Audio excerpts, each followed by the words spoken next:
top of the morning, and it is a beaut. And the hope of the Irish as the future champion of the world. A podcast is kind of like it's like a radio show that's not on the radio. Welcome to the Barry J. McDonald podcast. The place where dreams get dusted off and acted on. Because life is too short. We're living on a rock that's flying through space, and hey, what the hell else were you going to do with yourself here? Hi, this is Barry here, and you are very, very welcome to today's podcast episode. Now, a lot of us believe that fear tells us the truth. You know, it tells us that no one would be interested in reading the book that we want to write. That we haven't got what it takes to start an online business. And that raw video where you were going to record your journey or your painful moments or something that you learned in life and put on social media, it's telling you that that's a step too far. Now, in my own life, fear kept me in a job that I hated.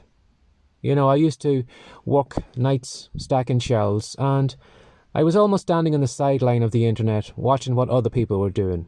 You know, I watched people write and self-publish books.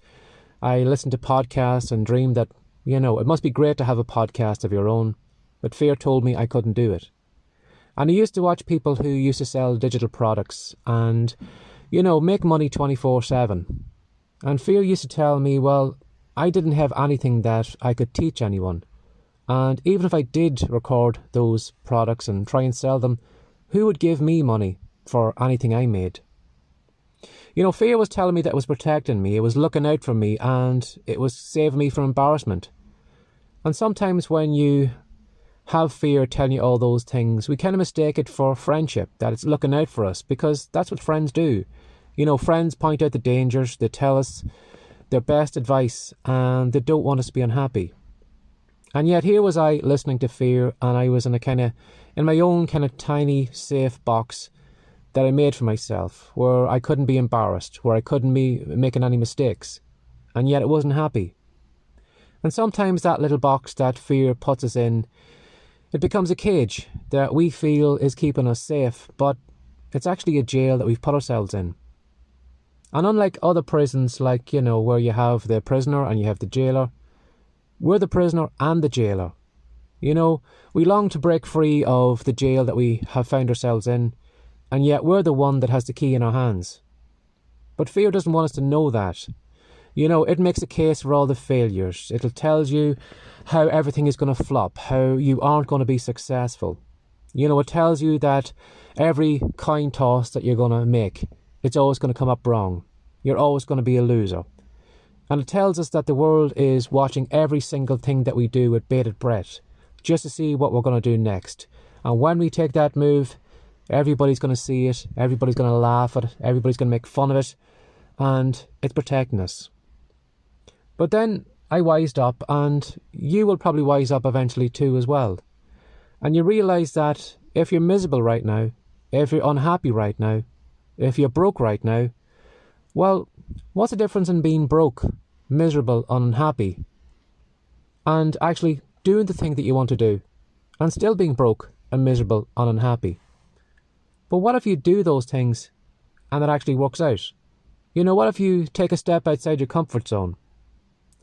Now, that's what I found. When I took a step outside my comfort zone, fear was telling me that no one would be interested in anything I write. You know, nobody would buy my Kindle books. And I found that fear was actually telling me a lie.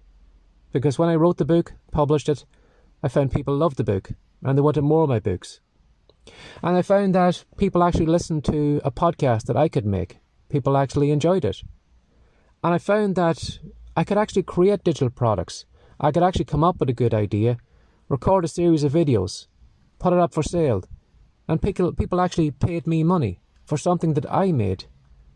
And yet I listened to fear for the longest time tell me the opposite. But when I actually took action and did all those things, I found fear was wrong. I found it was telling me a lie. And you'll find that fear keeps us small. And you'll find that it grows with our attention. You know, the more we worry about those things, the stronger fear gets. But I found that when I stepped out of my comfort zone, took those actions, I found that fear shriveled up. It disappeared.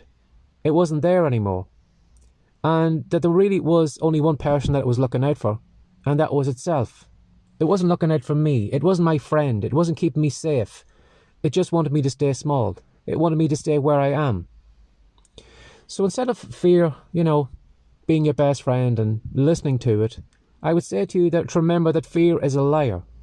But the problem is, most of us don't realise that. We don't put it to the test. We don't realise, look fear in the eyes and say, you know something, I'm going to do it anyway. I'm going to see how it happens. If it doesn't work out, at least I've tried. But what if it does work out? But unfortunately, too many of us listen to fear and all the negative things that could happen. But even if you toss a coin, you could be 50% right, you could be 50% wrong. But fear never tells us that. Fear always tells us that we'll be 100% wrong. But how can that be? So that's what I want you to maybe just think today. If you are scared of something, if you are scared of writing a book or recording a podcast or making videos or whatever it is, don't listen to that fear. If you're not miserable, if you're unhappy now, at least do it. At least you'll have it done. You could be miserable on the other side, but at least you'll have an achievement. And you will find that some of those achievements will actually pay off. They'll actually build an audience for you. That people will actually like what you do. People will start sending you money. Which, in my eyes, back then was crazy. I didn't think it would ever happen, and yet here I am. So fear is a liar, and treat it like a liar, and stop listening to it. Have a lovely day. Bye-bye.